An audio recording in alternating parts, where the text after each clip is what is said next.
Kong, Here. Commissioner Leffel, Here. Commissioner Oglesby, Here. Commissioner Velasquez, Vice Chair Craig, Here. and Chair Gorley. Here. We have a quorum. Would you please join me in the Pledge of Allegiance? I pledge allegiance to the flag of the United States of America and to the republic for which it stands, one nation, under God, indivisible, with liberty and justice for all.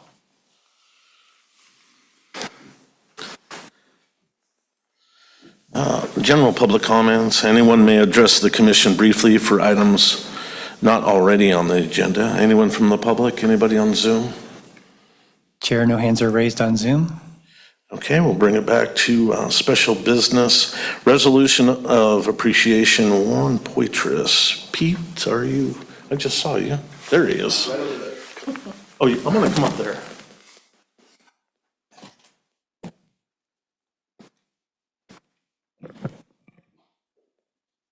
Good to see you. Thank you. Oh, look at this. Look at this. Or do we need to? Okay, we're good. Okay. With Pete's time served here, many, many years, I'm going to read all the whereases. Really? Yes. Okay.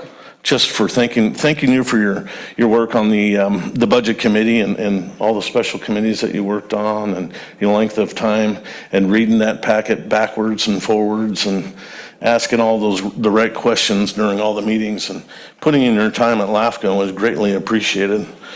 Whereas Commissioner Pete Poitras served with distinction as a special district member to the Local Agency Information Commission from August of 2012 to August of 2016, and from August of 2016 to February of 2024, respectively, working to encourage the orderly growth of local government agencies, to preserve agricultural lands, to discourage urban sprawl, and to ensure efficient delivery of local government services. And whereas the Commission expresses its sincere gratitude and appreciation to Commissioner Pete Poitras for his significant contributions to the goals and ideals of the Commission in the consideration of annexation and sphere of influence applications, municipal service reviews, policies, procedures, work programs, and budgets. And whereas the Commission also desires to publicly recognize Commissioner Pete Poitras for his contributions to the Monterey County Regional Fire District, former Carmel Valley Fire Protection District, Special Districts Associations of Monterey County, Countywide Consolidated Oversight Board, his devotion to other community causes, and to the law enforcement as an investigator for over 40 years. Now, therefore, the Commission hereby expresses its sincere gratitude and appreciation to Commissioner Pete Poitras for his dedicated service to the Local Agency Information Commission of Monterey County, to his community and the people of Monterey County, and wishes him and his family continued health and happiness in the future. Thank you, Well, sir. thank you very much. You have a few words? I do. Thank you. And I will say this, I have not had this view of this body in about 14 years. I just have something quick to read. As my fellow commissioners are aware, my fourth term as president of the Board of Directors of the Monterey County Regional Fire District came to an end effective March 1st, 2024. It was with decidedly mixed feelings and under circumstances beyond my control that I made the decision to retire and not seek another 4-year term with the fire district. This, of course, meant I would no longer be eligible to continue serving as a special district representative with LAFCO, Monterey County. I did not take this decision lightly, having greatly enjoyed serving as a LAFCO commissioner these past 14 years, including one as its chair. I continue to have the greatest respect for the chair, the individual commissioners, its executive director, and every member of the staff of this exemplary organization. I will miss being associated with such a remarkable team of professionals. One observation I have made, and I have made a few during my time serving with this august body, and that is the importance of having someone from the fire service serving as a LAFCO commissioner. The fire service needs a seat at the table. Those whose job it is to ensure the health and safety of the citizens they are sworn to protect need representation on LAFCO. Wildfire has the potential to devastate the lives and property of all citizens of our county.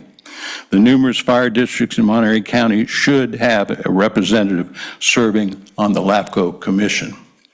Speaking personally, I was honored to have been able to serve on the commission for so many years, and I am truly grateful to have had the opportunity to represent special districts as a LAFCO commissioner. I bid you all adieu. Thank you. And thanks for this. May I? Sure.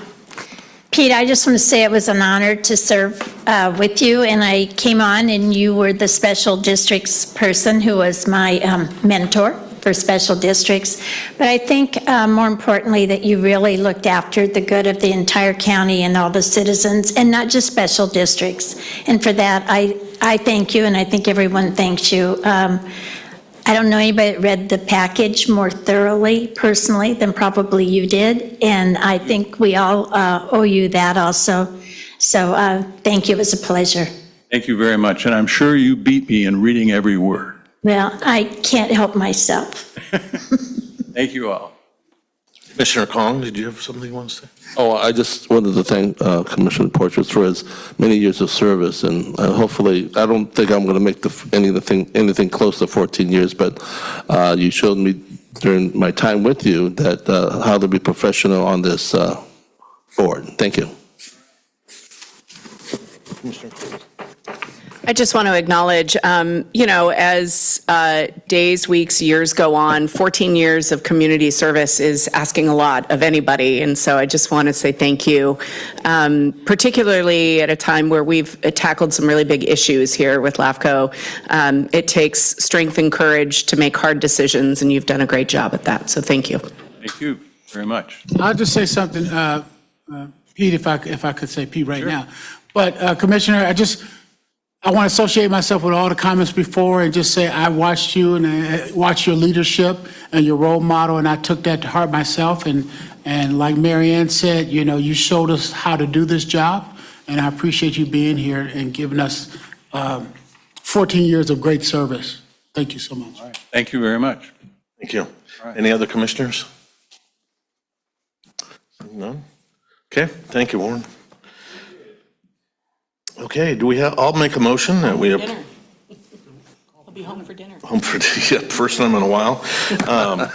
I'll make a motion for a resolution of appreciation. Second. It's been seconded by Mayor Craig. All those in favor? Aye. Aye. Being opposed? None. Motion carries. Thank you. We'll move on to our consent agenda. Anybody have any items to pull from our consent agenda? Mr. Chair, I'd just like to pull number 8. Let's go ahead and answer that if possible. Go ahead. It's just for our fellow commissioners that don't serve on budget and finance. We went over this with staff, and I think that we all realized it's very, very ambitious, and that we want to thank the staff for carrying on with this, because we do know that it's going to take a lot of work. So just all of you be aware. We also went into it knowing that it may not all be completed within this time frame, but we want to put everything out there. Staff made a very good argument to have everything on there so that we can proceed on there and let the community know that we will be doing these things, if not sooner, a little bit later, but depending on what else comes in. It's ambitious, and we thank the staff for taking it on. Yeah, along with the MSRs. Yeah, So there's a lot of work there. yeah. And with that, I would approve the consent agenda. It's been seconded by Mayor Oglesby. All in favor? Aye. Aye. Aye. Opposed, being none? Motion carries. Thank you. New business, consider authorizing a comment letter for the draft environmental impact report proposed Vista Lucia project. Recommended action. Kate, do you want to take it from here? Yes, thank you, Chair, members of the commission. Jonathan Brinkman, our senior analyst, will provide a staff report for this item. Chair Gorley and Commissioners, I'm just turning on the PowerPoint for this. Good afternoon, and as is LAFCO's normal practice, we're presenting a comment letter on a proposed project's draft EIR for the Commission's consideration today. The proposed project is the City of Gonzalez's Vista Lucia project.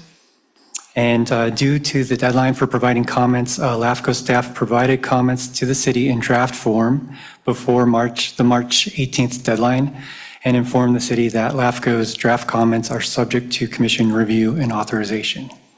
So that's just a opening for this item today. And then wanted to show you on this next slide the site. It's located on the northeast side of this, northeast of the city limits. I'm sorry, it's not advancing to the next slide. There we go. And so this is showing the existing city limits and the sphere of influence that LAFCO has previously approved for the city of Gonzalez.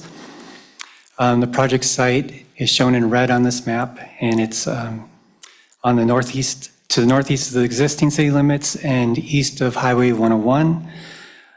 It is entirely within the LAFCO approved sphere of influence, and the proposed development is comprised mostly, almost entirely of designated farmlands that are in active production.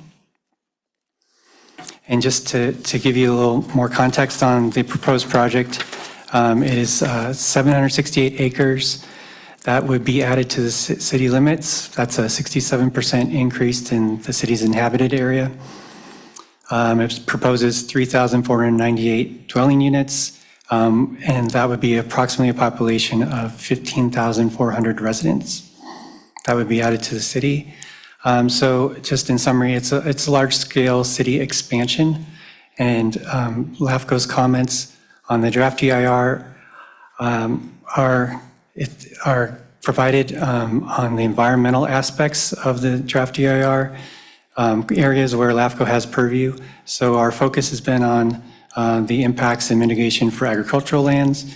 With the recent adoption of our implementation guidelines for agricultural lands on February 26th, now's the appropriate time for us to comment in that, using that new policy and in that context. Other comments in our comment letter include comments on transportation, fire protection, police protection, water facilities. This is part of LAFCO's role, making sure there's feasibility of providing public services. And just for future reference, for context, when this is not a stage where LAFCO is reviewing the project, it's just a draft EIR. But when it comes to that stage in the future, LAFCO will look at policy conformance requirements.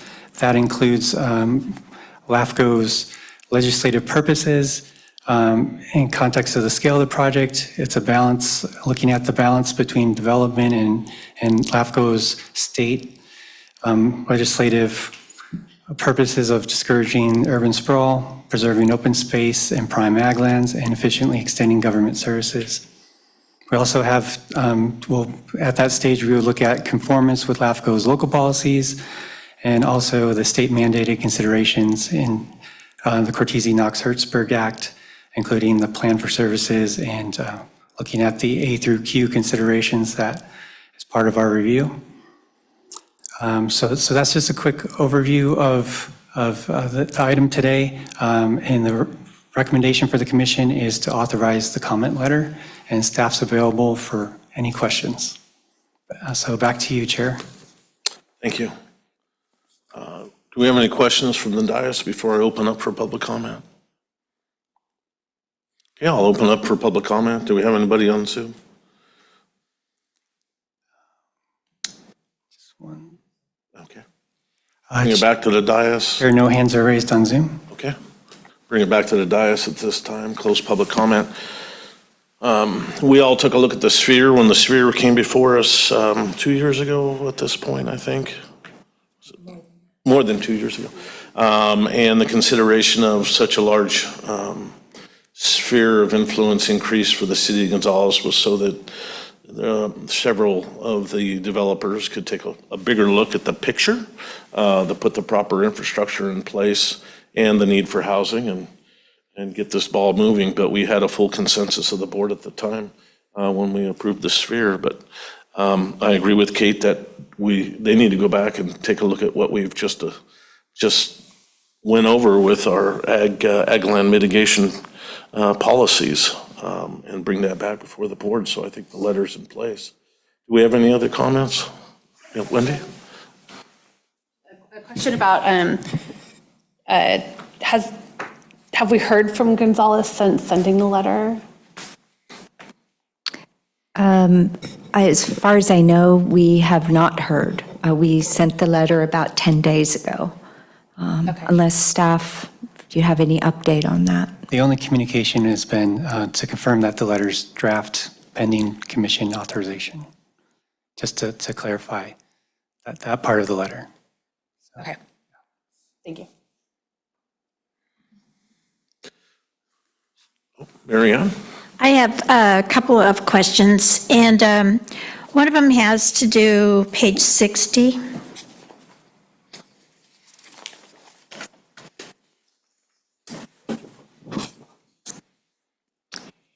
The, under 3.4, plan consistency. So it says, let me read this, include a comprehensive financing plan which provides financial feasibility for various public services, blah, blah, blah. Financing plan should identify the facilities, the infrastructure, the equipment, and staffing needed to provide public services to the proposed project, along with accurate costs associated with these services, and see how they will be funded. This is probably a 20-year build-out at best, depending on how they hit cycles in the market and how they sell, everything that goes on. I'm just wondering, how does anybody do a swag on what kind of staffing they're going to need and everything that they're going to need on things like firehouses and infrastructure? Because it just seems to me that's so, I don't know, it's so out there. Also, are we saying that if they have to have a comprehensive financing plan, does that include where they're going to get the money? Or are we just saying, give us your best guess over a 20-year period of everything you're going to need and what it's going to cost? I'm asking for my own edification. Usually, the airport, we do 3 to 5 year planning, and we know pretty well from FAA, what kind of money we're going to get and how much something's going to cost over a 3 to 5 year period. Over 20, I'm just not sure how you do it. So just to answer your question, so one of the reasons we ask for the comprehensive financing plan is because in the state law for LAFCO, it talks about a plan for services, and part of that plan for services is to include the financing of the services.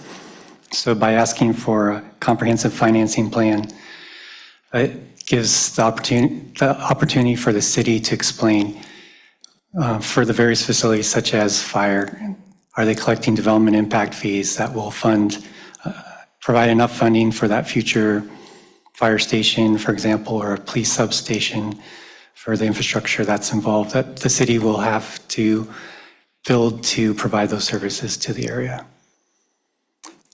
So it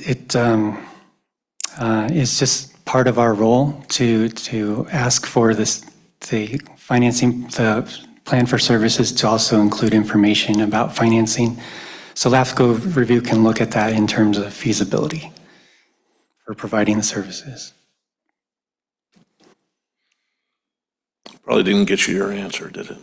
Well, I mean, it's very complex, and I'm just not sure how you do a 20-year, what something's going to cost and how you're going to finance it. I guess what I'm hearing you saying is all housing will bear the brunt of it, all development will, because they'll have to figure out if it costs, I'm going to make up a number, 20 million, and you're doing 200 houses, you're going to take 20 million and divide that by 200, and you're going to put those on those houses for impact fee. Is that what I'm hearing?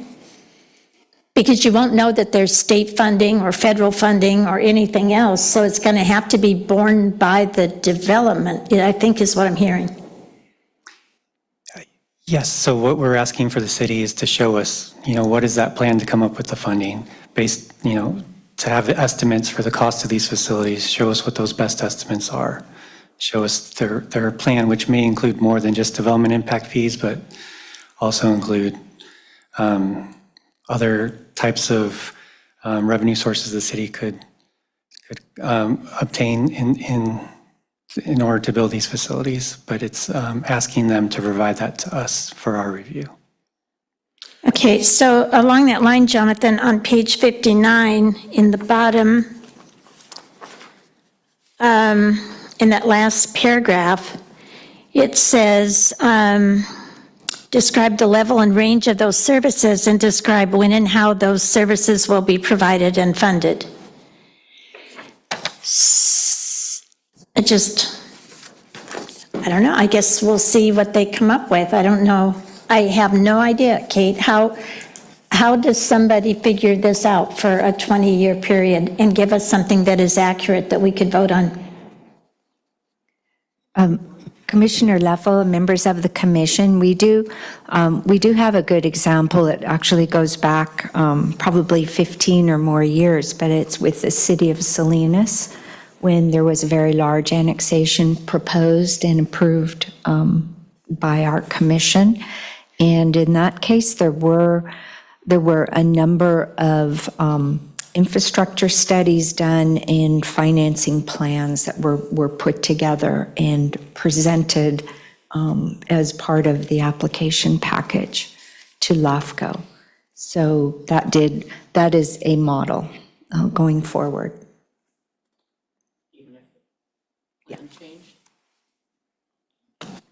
Yeah. Ian, go ahead. I guess that's my concern. I mean, to say that today they will figure out how they're going to do all this, making the numbers work 20 years from now for their last phase from year 20 to 25, it's hard for me to imagine that they can come up with the numbers and then we can verify it. Yeah, I'm sure that someone could plan the numbers out and make it look good, right? And we say they did plan it for 25 years, but for us to assume all the rate changes and equity and everything else that everybody has to put together is going to be viable numbers for year 23, 24, 25, I don't know. But what I guess I'm getting to now is that's a lot of work for them to do, to make the numbers look right, to make the numbers legitimate. And I guess if we're willing to do the same on our part to meet them, to review those numbers, then if that's the only way, then that's okay. My second point is I thought we just adopted rules that said these things can be done in phases. And so if we're allowing them to do in phases, why would we ask them to do the last phase at the same time they're doing the first phase, right? If they're allowed to take down 25%, then why would we ask them to plan and cost out, 100%? And again, back to the last, 20 years from now, right? For us to, I just asked the commission to think about that, and then however it gets back to us, then I'm open to talk about how this commission, again, pushes it forward, not hold it up because of these rules that we think are appropriate right now, because I think when they come up against it, the city should be able to tell us that if we make them plan for 25 years, I'm sure they can come up with something. But I'm looking at something more realistic, and I thought that's why we passed that you could take it down in tranches and phases and at least 25%. So I just throw that out for the commission. Okay. Any other comments? Go ahead, Wendy. Conversation. So to the mayor's point about the taking it down in phases, I think that was just for the ag mitigation portion. It's not for the approval of a request. So that's my understanding. And my understanding of this is specific to the EIR and not even to an application. So our comments are on the application that's going forward. So our comments are on the EIR, not on an application back to LAFCO. So that makes sense to me that we would comment on that.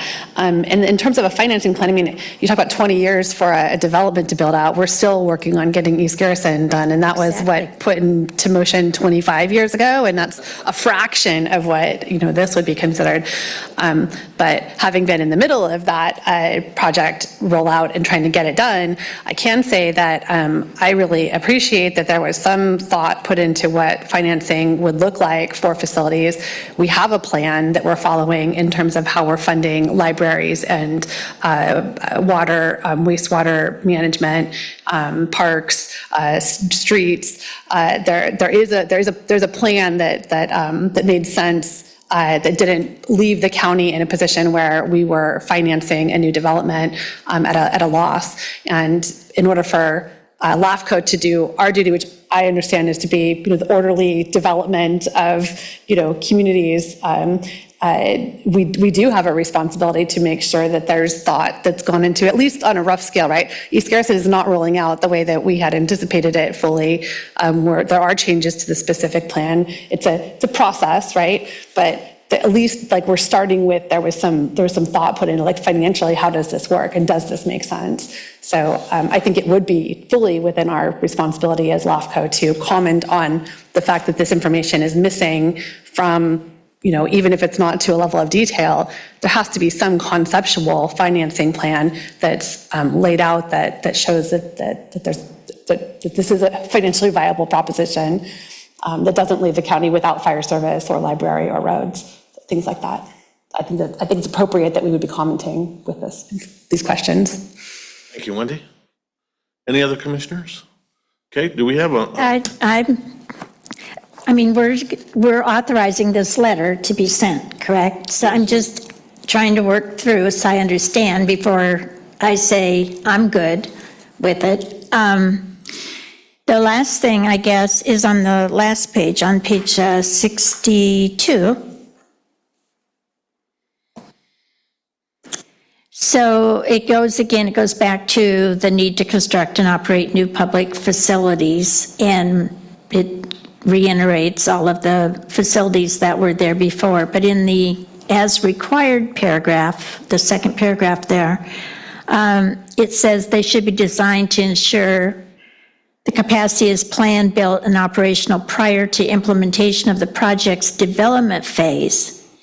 So when the city's existing service capacity limit will be reached.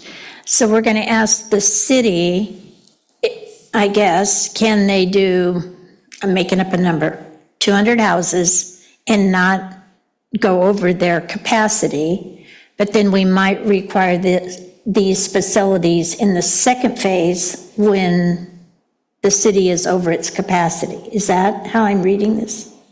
So I'm just trying to understand it because we haven't approved any letters. This is the first one that we've seen, and I want to make sure it reflects what we believe also. So trying to understand the whole thing.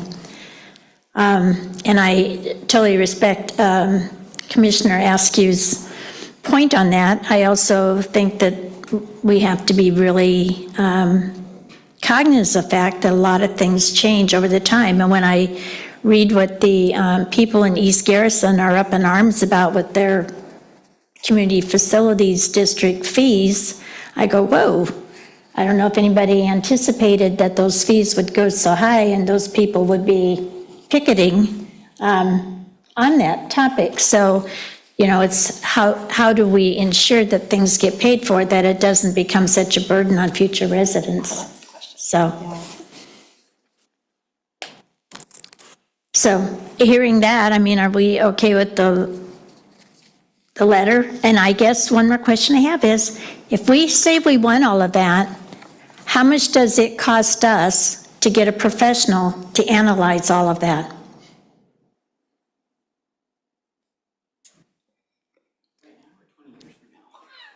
Commissioner LaFleur, members of the commission, I believe that ballpark information, threshold information, conceptual infrastructure and financing information can be reviewed by your in-house staff, and that we are not anticipating that we would need to retain outside economic analyst services. We're also well aware, as you are, that eventually these land uses could change, and they could change a lot, and that LAFCO really has no control over land use matters. And so the concepts, the conceptual land uses that will be presented in a future annexation application, they can change dramatically, which would change all of the cost estimates, the infrastructure information. So more or less, our commission needs to review a moment in time, what the plan is of the city. Does the city want to have a phased annexation?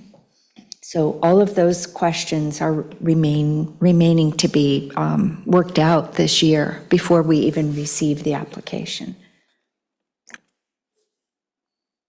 Okay, any other comments? Commissioner Oglesby? No, thank you for that, Director. I think that's what I was going towards. It's, these numbers are fungible. I guess that, you're right, that's what you just said. They can be phased in, land use can change. It was just when it was presented to us, it was like the numbers would be locked in for the next 25 years. How do you get there? So I take your comments to heart, and thank you so much. Okay, board action. Do we have anybody from the board? Go out to the public. Sure. Any public comment? Chair, no hands are raised on Zoom. Okay. I would move approval as long as we just put in there that we are understanding that this is a long-term project. We'll note that, Commissioner, when we notify the city that the commission has authorized the comment letter. Thank you. Your comments about the 25 years is, I think, a little bit generous. I think it's going to be. So We looked at this general plan expansion or the sphere. We were thinking 50 at that time, and just for them to get through that process. We have a motion on the table. Do we have a second? Okay. Supervisor Askew with a second. All those in favor signify by saying aye, please. Aye. Aye. Aye. Okay, motion passes. Thank you. Conduct a public hearing to consider a proposed annual budget for fiscal year 2024-25. Receive a report from the executive officer. Thank you, Chair, members of the commission. This report is agenda item number 11 in your package. It has been reviewed and recommended for approval by our Budget and Finance Committee. The report today will be provided by Darren McBain, our principal analyst. Thank you, Darren. Thank you. Adoption of an annual work program to accompany the budget for the upcoming fiscal year is a routine action for this time of year. The work program itself is also fairly standard this year with no major changes or deviations from recent years.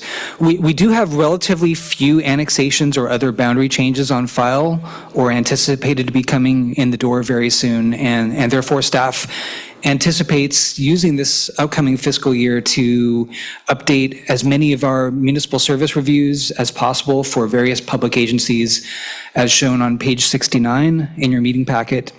And also, we do plan to spend a lot of our time in this upcoming fiscal year reviewing and updating the Commission's locally adopted policies, or at least some amount of time this year. The work program is anticipated to be carried out completely by in-house staff. No changes to the current staffing level are currently proposed, but the staffing level is something that LAFCO should continue to monitor over the coming year and consider making adjustments if the current slowdown in boundary changes does appear to be more of a long-term shift. As Kate mentioned, the Budget and Finance Committee reviewed the work program as part of its quarterly meeting last month. The committee recommended some fairly minor refinements, mainly regarding MSR priorities and follow-up actions, and staff has integrated those into the version that you have before you today. The recommended action for the Commission today is to receive any public comments and discuss and approve the work program with any modifications that the Commission may wish to direct at this time. And with that, I'll hand it back to you, Mr. Chair. Sure, we'll open this up for public comment. No public present. Do we have anybody on Zoom? Chair, no hands are raised. Okay, we'll move this back to the dais. Do we have a motion or an action? I would move approval. It's been moved and seconded. All those in favor? Aye. Aye. Opposed? None. Motion carries. Thank you. We'll now move on to conducting a public hearing to consider a proposed annual budget for fiscal year 24-25. Thank you again, Chair. Members of the Commission, this is the first of two required public hearings for adoption of the annual budget for LAFCO of Monterey County. And again, this matter has been reviewed and is recommended for approval by the Budget and Finance Committee, and Darren will provide a brief report. Well, thank you, Kate. This item is the LAFCO budget for the upcoming fiscal year beginning July 1st. The proposed budget is a net overall increase of 2.2% from the current fiscal year. Some of LAFCO's expenses have risen significantly in the last year. For example, costs related to healthcare premiums, coordination with legal counsel, and meeting broadcast services. However, staff has worked hard to proactively control costs and identify cost savings. Most significantly, the proposed budget includes higher employee healthcare contributions from all staff members, which would more than offset the cost increases. And the proposed budget also includes a modification to LAFCO's accounting services contract with Clifton Larson Allen. And that contract amendment will reduce costs by $1,000 per month by bringing some human resources, accounts payable, and administrative tasks back in-house starting July 1st. These and other measures have resulted in a modest 2.2% overall increase in a time of rising costs almost across the board. As with the work program, the Budget Committee reviewed the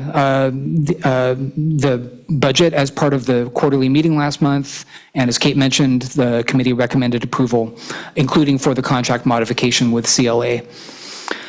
In conclusion, the recommended action today from staff and the Budget Committee is to conduct a public hearing, approve the proposed budget, and direct staff to distribute the proposed budget to the County of Monterey, the 12 cities, and independent special districts for their review and comments. And lastly, to direct staff to agendize a second budget hearing as required by state law for the Commission to adopt a final budget on April 22nd. And with that, in conclusion, that's all I have for you, Mr. Chair, and I'll hand it back over to you. Okay, we'll open this up for public comment since it's a public hearing. Anybody from the public wishing to comment?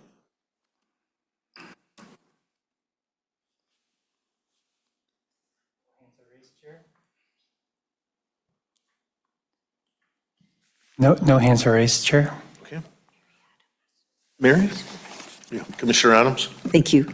I'm assuming that you're going to ask for questions or comments. Thank you. I just did want to make a couple of comments and also ask a couple of questions. First, I want to say that I'm really pleased to see the way that the staff under the leadership of the executive director have approached the healthcare costs. I can tell you that at the county, we constantly deal with how can we help cover the costs of healthcare, and to have the employees contribute to the cost of healthcare, I think is really good, and I'm very pleased to see that. I also wanted to ask how long it has been since there has been any kind of like a comprehensive, like a compensation study to ensure that the staff members are being paid at an appropriate level, with gauged against the other organizations similar to ours. Thank you for your question, Supervisor, Commissioner Adams.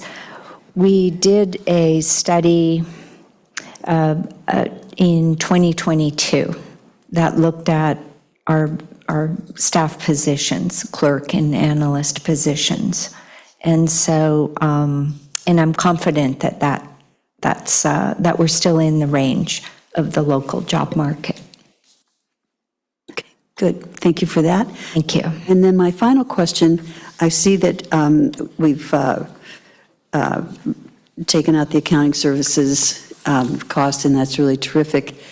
And I am just wondering if we have any funding, or I assume that there has to be funding for the general counsel services. And I see that is like a 4% overall increase. And I was just curious how much of that is for legal services and how much just for regular sort of general expenses. Thank you for that question. The line item pertaining to general counsel services is proposed budget is $20,000, and 100% of that is intended to support the regular commission meetings and regular and special commission meetings. Any litigation costs are of our general counsel or of outside counsel are handled through litigation reserve that LAFCO has. And by policy, that reserve is funded at approximately $300,000 per year. So that's not shown in the line item budget, but it is on the balance sheets. Thank you. And then is that, do we still have 300 in it, or is there anything, any carryover or anything to that extent? Earlier this year, I believe it was at the Commission's January meeting, the Commission acted on a recommendation of the Budget and Finance Committee to replenish that reserve because it was down to about $100,000. And so the funds went out of our general savings. The fund, $200,000 was put back into that fund. So presently, it's about $290,000. That's great. Good. Okay. Thank you so much for your comments. Thank you. Thank you, Commissioner Adams. Anyone else? Mary Ann? Well, I just want to thank the staff. When we did the budget last year, we asked that the staff really look long and hard at bringing some of the services that they were being provided by CLA, that they bring them into house and use the expertise that we have. We don't have that many transactions a month. We actually are a pretty small, clean little operation, thank God. So we ask that they really take a look at it, and I think that Supervisor Church would be very happy to know that this was accomplished. And Supervisors Lopez and Oglesby and I have watched this all year, and we were very, very, very pleased to see the staff bring back the $1,000 a month savings and bringing it in. And in the long run, I think it will make the staff much more efficient because they'll understand more what the day-to-day operations and how they impact, as opposed to waiting for someone to give you a piece of paper on a monthly basis. So anyway, I just really want to applaud Kate and the staff for listening and acting. So thank you. Thank you. And thank you for the guidance from our Budget and Finance Committee. We appreciate that. So I would move approval of the budget I'll second. Okay, it's been moved and seconded for our first reading here, first hearing. All those in favor signify by saying aye. Aye. Aye. Aye. Opposed, being none. Motion carries. Thank you. So we've got that agendized for our next meeting too. Great. Executive officers' comments? Or did I jump one? No, I'm right. Okay. You're right on track there. Thank you. Page 80 of the agenda packet includes a brief update on three items. Your staff is overseeing currently an election process to fill the vacant special district representative seat on LAFCO. We are also assisting the County of Monterey in filling a special district seat on what's called a countywide consolidated oversight board relating to former redevelopment agency funds. And both of those elections were triggered by the departure of Mr. Poitras from the Regional Fire District Board and his departure from LAFCO. The third item that we've noted for your interest is a very interesting opportunity that the Spreckles Community Services District approached us with a couple of weeks ago. What they're doing is following up on a recommendation from our most recent municipal service review study. That district is facing a lot of costs to update and fix and maintain their stormwater drainage system. And they are interested in connecting that system as well as a privately owned sanitary sewer system and connecting both of those facilities to the Monterey One Water Regional Wastewater Treatment Facility in Marina. And that idea is one that Monterey One Water staff generally supported a few years ago.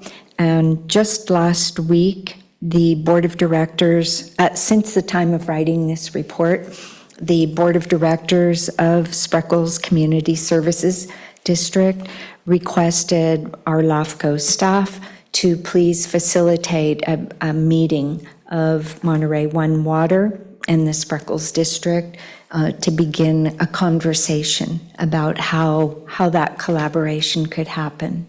So we're excited that our study had something in there that is proving to be useful today, and I'll keep you posted on that.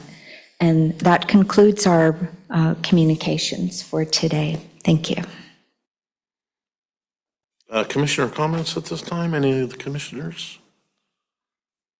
Seeing none, I don't believe we have anything for closed session today, correct? That is correct. Okay. We have a motion for adjournment? Excuse me. Yes, Commissioner. Thank you. I do just have one quick comment on closed session. Under closed session, it indicates that I am the chair of the Monterey Peninsula Water Management District Board, and I am no longer chair. That's an annual seat, and I am a member of the Monterey Peninsula Water Management District, but I'm not the chair. Thank you. Okay, could somebody move for adjournment here? So moved. I will second that. Okay, thank you. Yeah, I'll, just through the chair, I'm just hollering out because I guess the meeting is over. But you guys got me down here for recusing. We'll amend our adjournment. Thank you. You got me down for recusing because I'm a member. That's not why I recuse myself. I reserve the right to unaccuse myself. That's the first thing. I recuse myself because of the litigation, not because I'm a member. So let's just be clear. And I'd like to second that comment for my own self. Thank you. Yeah. We will work with both of you before our next agenda to get the wording correct. Thank you. Thank you. I'll bring a piece of gum. For the whole class. Are we safe to adjourn? Yes, thank you, Chair. Thank you.